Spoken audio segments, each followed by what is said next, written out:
Everyone, this is Aisa TV. For today's video, ay ituturo sa atin ni Habi ang panibagong update kung paano mag-load ng signal cable gamit ang ating GCash. Tara, let's panoorin natin.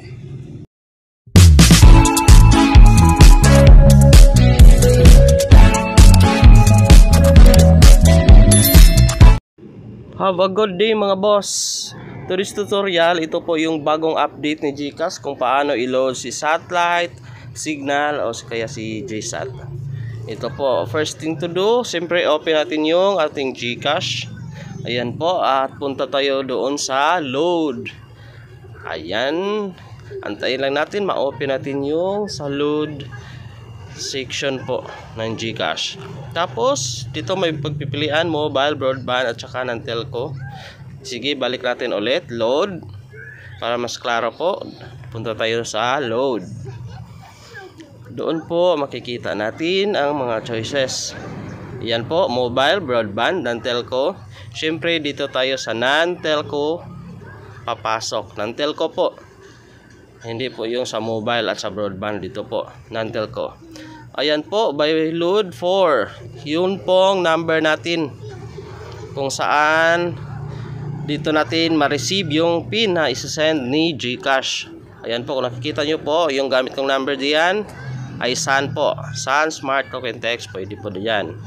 Pwede din po Globe. Another part of video, kalakip nito, tuturo namin kung paano din i-load using Globe, TEAM or D2 numbers. Ayan po, na-open na po. Ayan, yung mga choices sa taas, punta tayo doon sa hanapin natin yung PTV. Ayan po, kung dyan po sa itaas may mga choices. Punta tayo sa PTV. PTV po kasi cable po yung ating ilo-load signal po. Ayan, tap natin yung PTV. Ayan po, may choices dyan. Signal, GSAT, GPNO satellite, POTV, meron din po yung mga choices sa mga signal play, ganun. Pwede po kayo din bibili ng signal kit. Ayan. Pero yung pipiliin natin po ay signal prepaid load for 30 days.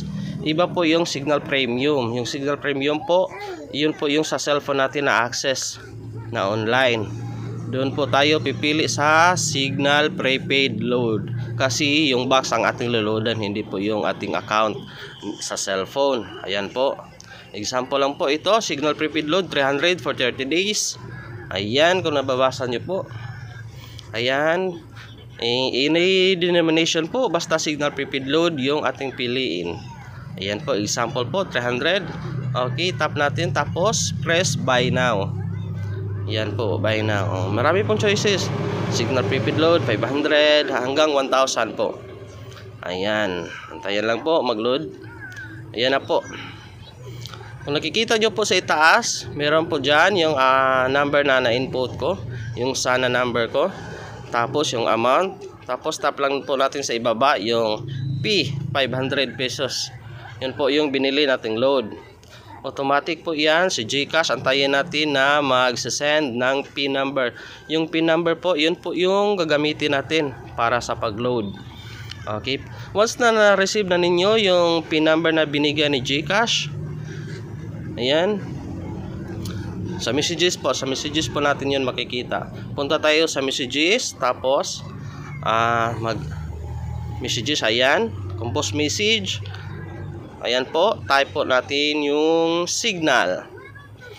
Yung signal po, big letter po lahat, signal, space, at saka yung PIN number na binigyan ni GCash, at yung account number na signal. Account number po ninyo sa signal. Example, ito po yung pattern ha. Signal, space, PIN number, yung binigyan ni GCash, space, signal account number.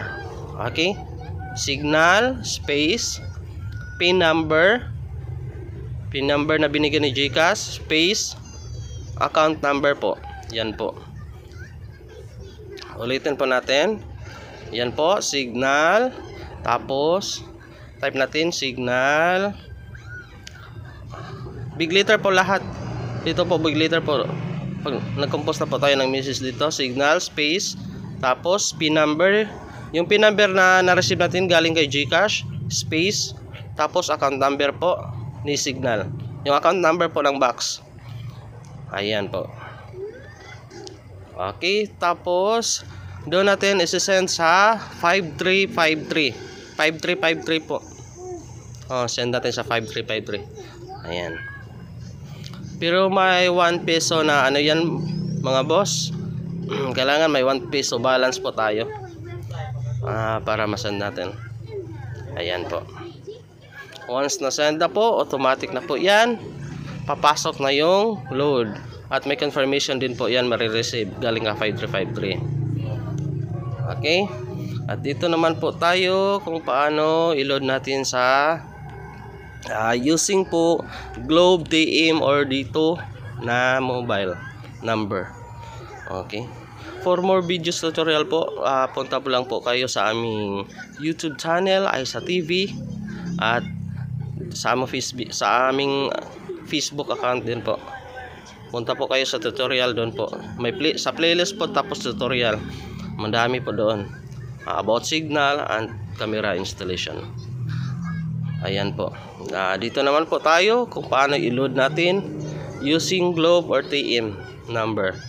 Same process, punta tayo sa GCash tapos doon sa load. Ayan. Antay-antayan lang po. Marami po kaming mga videos tutorial sa aming YouTube account po. Doon po. Kompleto po doon from installation, loading at sa mga technical po. Technical issue. Madali lang pong ma-resolve. Punta po kayo sa aming YouTube account Aisa TV. Tapos punta kayo sa playlist. Doon po bisitahin po ninyo yung tutorial namin. Madami po doon. Ayan po, na-open na. Same process, punta tayo sa non-telco. Ayan, non-telco. Ito, sample lang. Yung gamit ko dito is TM na number. Ayan. Ito na po yung part kung saan gamit natin yung ating mobile number na TM or Globe. Ayan po. Ayan. Same process po. Non-telco. Tapos hanapin natin yung PTV. PTV. Yung purpose po ng number na ating na-input kanina is doon po yun ma-receive yung PIN number ni GCash. Doon po natin ma-receive. Kailangan po antayin po natin na ma-receive yung PIN number na bigyan ni GCash kasi yun po yung gagamitin natin para mag-load. Ayan na po. Na-choose muna po natin yung denomination tapos same process pay. Ayan po, kung nakikita nyo po sa itaas yung ating na-input na TM number tapos di sa baba may pay. Once na na-receive na po ninyo yung PIN number na bigay ni GCash, ayan, sample lang po ito. Dito sa GCash, dito sa messages may ma-receive tayo na PIN number.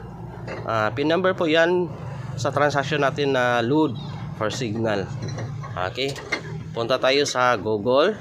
Ayan, ito na po yung process po sa Globe at TM.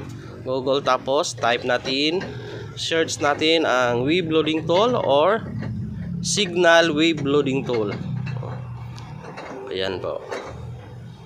Ito yung po sa taas, wave loading tool ni signal. Ayan. Wave loading tool or signal wave loading tool.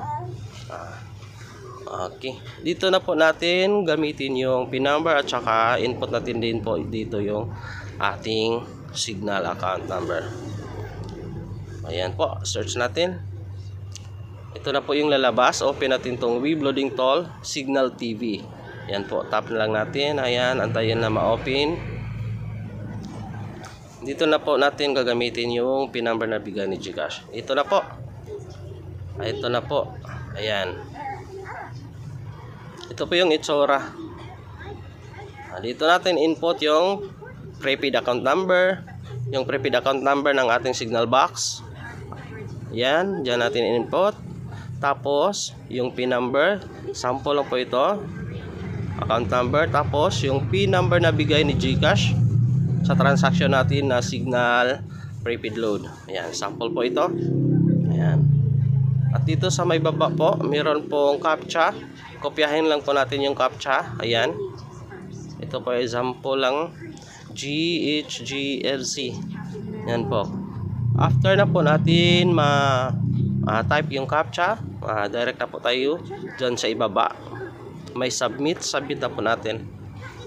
Before loading po, kailangan naka-on yung ating signal box para ma-monitor natin kung pumapasok na yung load.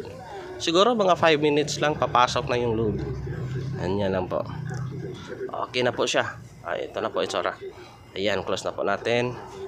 Maraming salamat po. For more videos tutorial, please subscribe our YouTube channel. Thank you.